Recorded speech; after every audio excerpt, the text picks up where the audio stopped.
Hello there, friends and neighbors. Thanks for coming back to my channel. This is me, Stella Hendricks. Sorry it's been a hot minute. I have been dealing with school and some health issues. I've not been feeling super hot. I have endometriosis, which is mostly under control these days. But, I mean, no guarantees with that stuff. So, let's hop back into Wall Street Joyride by Mark Yagala. As always, I'm only reading excerpts and I'm offering lots of my opinion, so remember to take everything with a grain of salt and always formulate your own opinions on what you think's going on. Chapter 17, Wheeling and Dealing. Greed is a bottomless pit which exhausts the person in an endless effort to satisfy the need without ever reaching satisfaction. Reich Fromm. I don't know who that is, but I think that that's quite true. After Sandy and I came back from Switzerland, we both had a lot on our plate. Sandy was busy shooting her pictorial. He goes on for a while about all of his money troubles and how he's trying to scam all these people and how difficult it is. So, Sandy's Playboy cover. Before Sandy and Mandy's Playboy cover could come out, there were some housekeeping issues. For one, Michelle Braun was back. Michelle said that I had a girlfriend now because of her. I told her that wasn't the case and that Tishara had screwed me. Wasn't that her job? Just kidding. The problem was that Michelle was a nutcase. She wanted money and she wasn't going to take no for an answer. She wanted $500,000 fee for getting me a girlfriend. I told her I wasn't paying. When I said that, she threatened to go to Playboy and tell Hef about my relationship with Sandy. When I told Sandy, she said that I had to pay her. Reluctantly, I agreed. I paid Michelle $250,000 and told her that I would sign a gift letter gifting her money so she wouldn't have to pay taxes. With that, I told her to leave me and Sandy alone. Because Sandy definitely didn't get a cut of that money. The second issue that was Hef never got the twins to sign a model release for the pictures. He had already announced that the twins were going to be on the cover of the May 2000 issue. However, with no model release, Playboy couldn't publish the photos. Sandy said she was finally going to get something out of her relationship with Hef. She played hardball and told him that Playboy would have to pay $100,000 to each of them. Hef was outraged. He had never paid that much unless it was for a celebrity. The Playmate of the Year only got $100,000 and a car. The twins were demanding twice that amount. Caught between a rock and a hard place by a 21-year-old girl, he had no choice but to pay because Playboy had already issued a press release that the twins were going to be on the cover.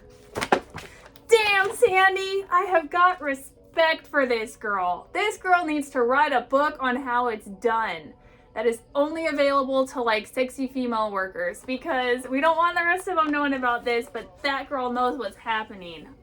I know this guy wrote this book to make everybody think poorly of Sandy and to look down on her and everything, but honestly, the more I read this book, the more it reminds me of that idiotic book that Prince Harry, for some reason, wrote to make everyone feel sorry for him, and I never in my life thought I would feel so much empathy for Prince William or Prince Charles, who I kind of hate. I guess he's King Charles now.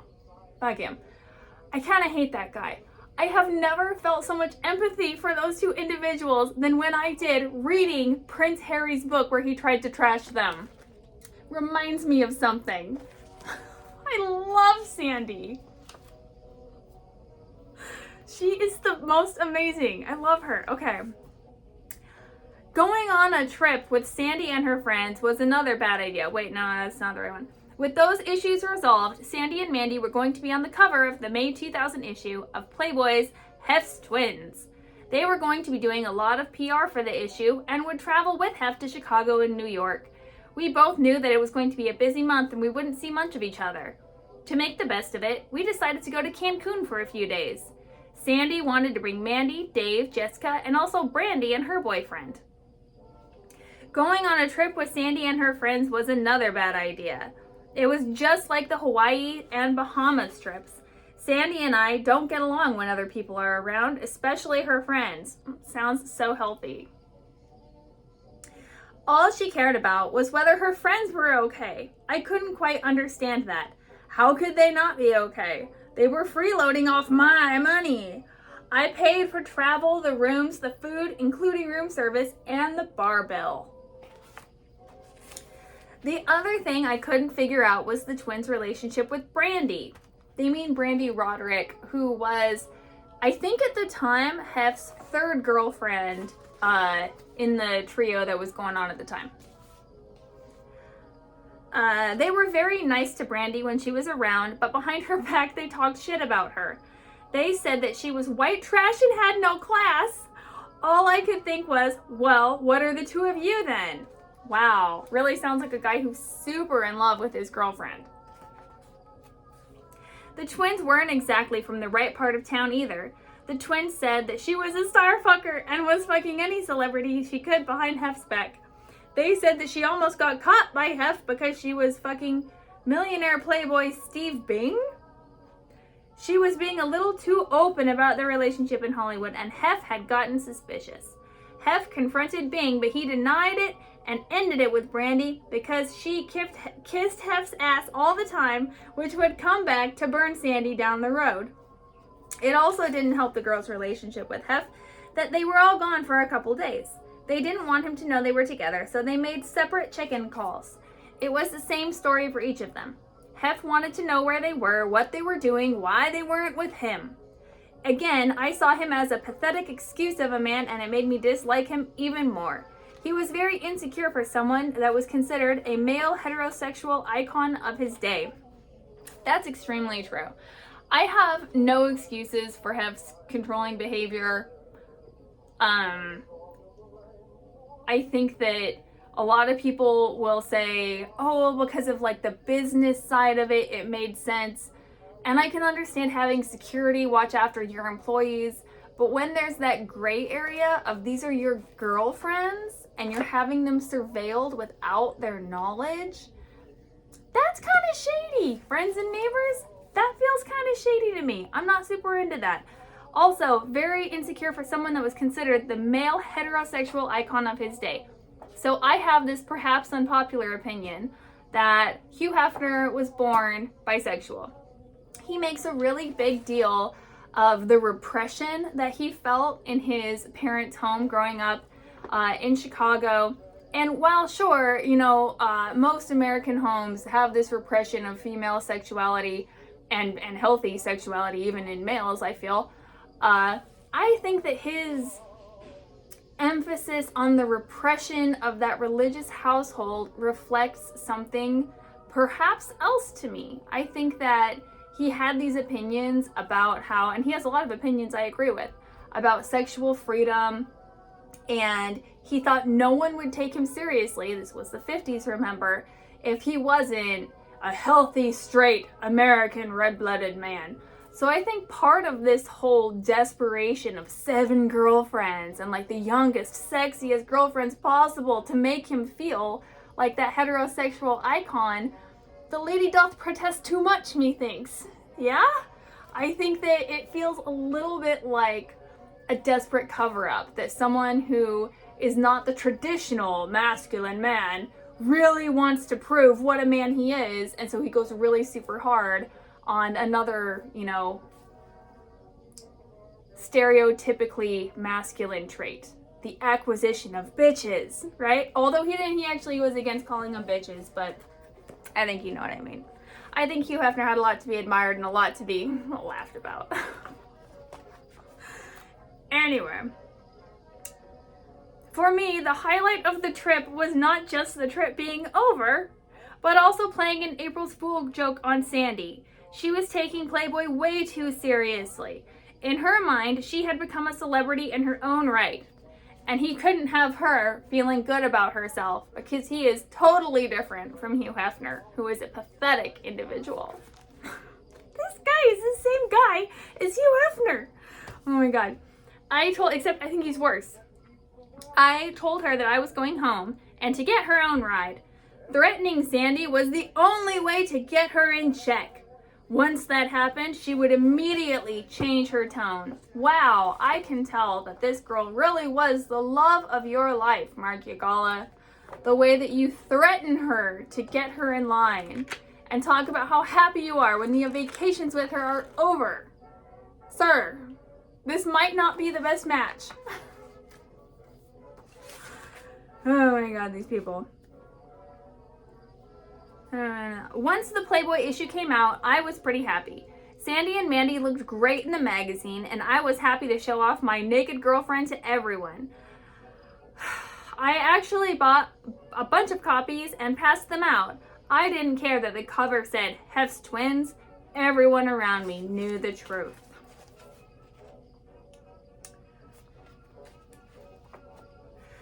To celebrate Sandy's birthday and her Playboy cover, on May 18th, I bought her a $535,000 diamond watch from Chopard. For Sandy's birthday, we decided to celebrate over Memorial Day weekend in Vegas with my family. The Mandalay Bay comped all the rooms and food. It was probably my favorite trip to Las Vegas ever. Sandy and I got along really great on this trip, and she got along with my family as well. It seemed the issues that we had were only when she brought her freeloading loser friends and family around. Unfortunately, our happiness would only last that weekend. Hef wanted the twins to still be at the mansion. I really thought she would end her affiliation with Hef and Playboy now that her issue had come out. It was just another situation that I had misjudged regarding Sandy. Oh, wait. With the business I had going on at Caesarea, I needed a girlfriend for social functions. Sandy was not willing to fulfill these obligations. I had no other choice but to get a mistress. One of Rita's new girls was actually a Playboy newsstand special model named Melissa Arnold. She was a hot brunette with a great set of silicone tits. Her tits hung much more naturally than Sandy's. Melissa might have been hot, but she had her issues. For one, she was a coke addict. Whenever we were at a restaurant, she always had to go to the bathroom to do a line of coke. Second, she was obsessed with Sandy. Whenever we had sex, she would always ask if she was as good as Sandy.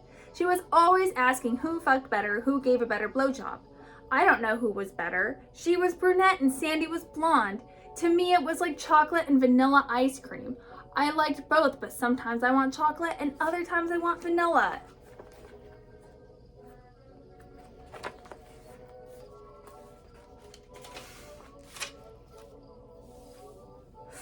Just keep talking. Sometimes I just love when people keep talking. They just reveal themselves more and more and more. And after a while, I feel like my commentary is just redundant because this person is just saying and demonstrating the same character flaws or attributes occasionally that they do throughout the entire book. I love these things. Just let people tell on themselves, honestly. Unfortunately, Sandy said the twins had to be at the Playboy Mansion for July 4th. I had pretty much had it with Sandy and Playboy, and I was tired of fighting with her. To me, it wasn't a difficult decision. Fly to Italy on a Gulfstream jet or be at the Playboy Mansion. She chose Playboy. She chose that pathetic loser Hugh Hefner over him, the most awesome multimillionaire of all time. This fucking guy.